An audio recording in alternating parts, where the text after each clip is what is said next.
Hi everybody, this is Jack. Today I would like to tell you the last part of the 7th chapter of the story of the seagull and the cat who taught her to fly herself.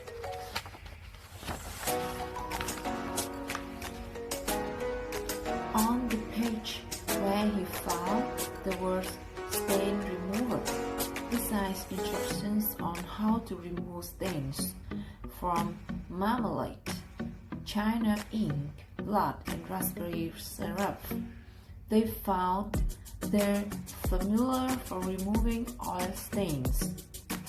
Clean the affected area with a cloth moisturized in benzene. We've got it, yelled Einstein. We don't have anything. Dover is with obvious bad humor. Where the devil are those that are Well, if I'm not mistaken, in our cellar we have a large can filled with paintbrushes soaking in benzene.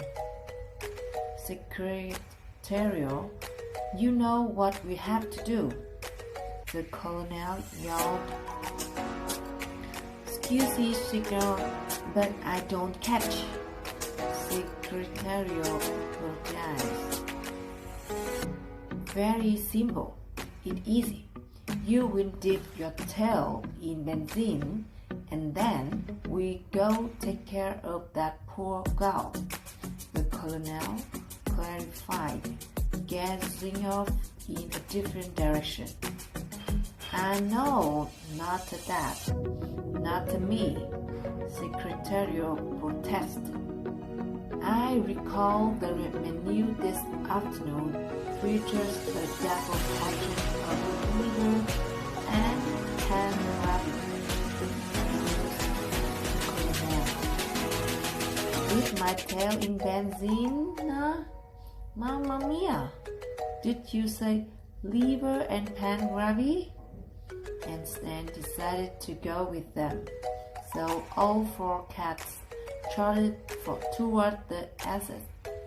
As he watched them go by, the chimpanzee, who had just polished off a ear, favored them with a rumbling belch.